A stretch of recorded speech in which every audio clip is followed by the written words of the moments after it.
Donc, si je comprends bien, vous avez beaucoup de dettes et vous souhaitez éviter la faillite. C'est bien ça? Oui. Oui, mais on sait pas comment. On commence vraiment à être découragé. Moi, là, je suis au bout du rouleau, là. Laissez-moi voir l'état de vos actifs et passifs. Au début de votre relation, vous aviez beaucoup d'économies. Monsieur faisait des dépôts quotidiennement, en vous écoutant avec attention et en vous complimentant souvent.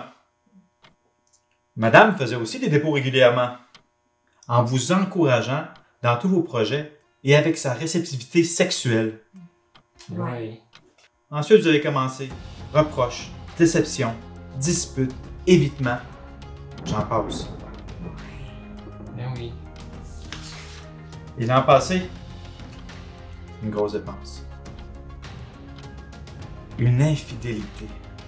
Depuis, on dirait que notre relation a fait juste empirer. En plus, vous avez cessé de faire des dépôts et vous vous endettez à chaque jour. Si vous continuez comme ça, c'est inévitable, c'est la faillite. T'as l'impression que ton couple est sur le bord de la séparation? Tu ne sais plus quoi faire pour améliorer la situation. T'es découragé et tu te sens au bout du rouleau. Aujourd'hui, on répond à la question « Comment éviter la séparation et sauver ton couple? »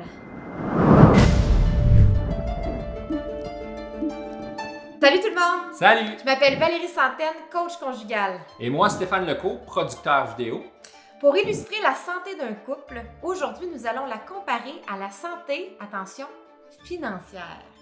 Mais plutôt que de parler d'un compte conjoint bancaire, nous allons parler d'un compte affectif conjoint illustré par un cochon. Le cochon affectif conjoint. Au début de la relation amoureuse, Durant la lune de miel, tu sais, quand on ressentait les papillons dans le bedon. oui, à ce moment-là, le couple, c'est là qui fait le plus de dépôts dans son cochon affectif conjoint. Hein, tu t'en souviens? Tu m'écoutais pendant des heures et des heures, avec tellement d'attention. Tu m'encourageais dans tous mes projets, même les plus farfelus. Tu me complimentais tout le temps. T'es tellement cultivé. T'es belle. Tu cuisines bien. Tu ronfles bien. T'étais toujours réceptive à mes avances. On peut dire qu'on s'est fait un bon fonds d'épargne ensemble. Ouais, c'est vrai. En plus, on se fait encore des dépôts aujourd'hui, hein, même des années plus tard. C'est vrai. Il y a plein de façons de faire des dépôts dans son cochon affectif conjoint. Les connais-tu? En voici 5 exemples. Premier exemple, tout moment de plaisir partagé. Comme aller se promener en forêt, aller au restaurant ensemble, ou une bonne game de ping-pong.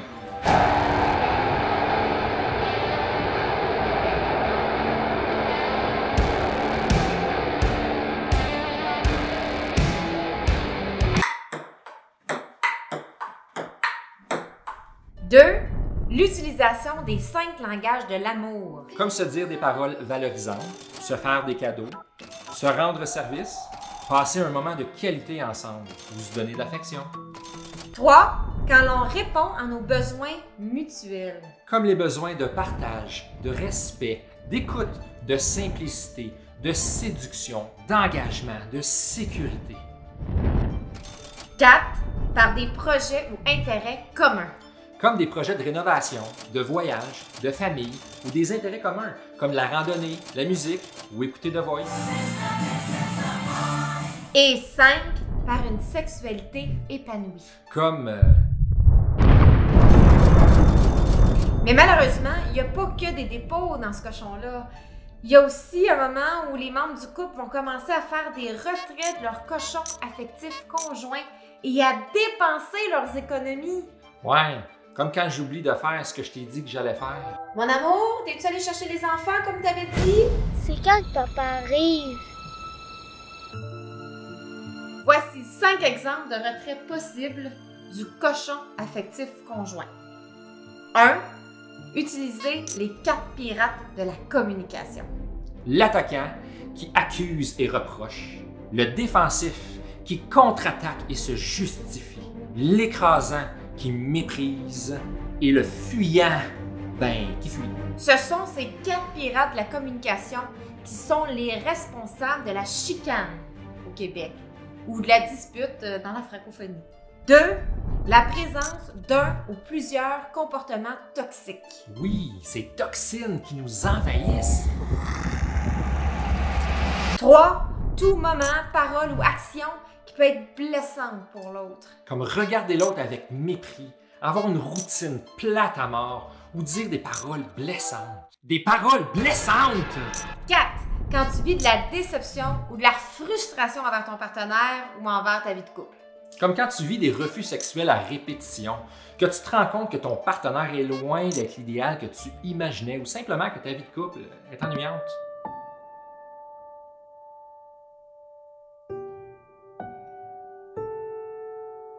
Et 5. Les moyens et gros retraits créés par les tempêtes conjugales. Comme la retraite, la maladie, l'infidélité, le départ des enfants, etc. Dans le cochon affectif conjoint, les deux membres du couple peuvent indépendamment faire des dépôts et des retraits. Et si on suit la logique bancaire, si le couple retire plus qu'il dépose, il va finir par s'endetter, là. Oui, et on le sait, hein? Les dettes, là, ça a un haut taux d'intérêt. Ouch! Ça veut dire que si le couple ou le cochon affectif conjoint est endetté... Ben, ça veut dire que les petites choses, comme par exemple par les bêtes, vont avoir beaucoup plus d'impact que si notre compte affectif était en bonne santé. Voilà une des raisons pour lesquelles certains couples réagissent exagérément à de petites choses. Il y a aussi un taux de change. Un taux de change? Oui, on pourrait estimer que ça prend en moyenne 5 à 10 dépôts, des compliments, etc., pour un retrait. Wow! Ça veut dire que si je veux te faire un reproche, il faut que je te fasse 5 compliments. T'as tout compris. Alors, si ton couple est endetté ou sur le bord de la faillite, ça, c'est sur le bord de la séparation. Il y a une seule chose à faire pour sauver ton couple et éviter la séparation. Arrêtez le plus possible les dépenses, mettre les ciseaux dans une carte de crédit affective et recommencer à faire des dépôts. Beaucoup de dépôts. Ouf, ça ressemble vraiment à beaucoup de travail, ça. Ben oui, tout comme l'argent, quand on est endetté et qu'on veut se sortir de dette, ça demande des actions concrètes, ça demande de l'investissement, ça demande de changer des habitudes. Mais la bonne nouvelle, c'est qu'une fois que la dette va être remboursée, le couple pourra refaire son fonds d'épargne affectif. Et les couples avec un bon fonds d'épargne dans le cochon affectif pourraient mieux traverser les tempêtes ou d'autres couples pourraient tomber. Oui, exactement. Il ne faut pas oublier aussi que les premiers dépôts, là, quand on est en dette, serviront surtout à rembourser les intérêts. Donc, il ne faut pas s'attendre à avoir trop d'impact au début. Il faut être patient et persévérant. Un autre point très important est d'être responsable de ses propres habitudes en arrêtant de dépenser le plus possible et en faisant le maximum de dépôts. D'arrêter d'attendre toujours que l'autre change et de se préoccuper de ce qui dépend que de soi. Très bon point, ça. Parce que j'imagine que si on s'attend à ce que l'autre change, il n'y a rien qui va changer. Tu as tout compris. Donc, pour sauver ton couple et éviter la faillite conjugale, il faut arrêter le plus possible de faire des retraits, faire des dépôts et continuer d'en faire même quand le cochon affectif est bien rempli. Se concentrer sur soi-même et ses habitudes de retrait et dépôt. Être patient et persévérant en acceptant de mettre des efforts. Alors voilà, tu as maintenant un nouvel outil pour passer du duel au duo dans ton couple. Clique j'aime si tu as aimé la vidéo. Et abonne-toi pour ne rien manquer. Alors voilà. Pense avoir la vie en drôle. À bientôt. Bye là. Alors, monsieur, êtes-vous prêt à rétablir la communication et à répondre aux besoins de collaboration de madame? Oui. Ici. Madame, êtes-vous prête à valoriser monsieur et à cesser de critiquer ses moindres faits et gestes? Oui.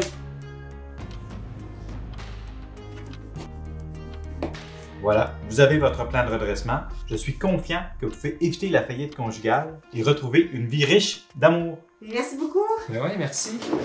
Bienvenue.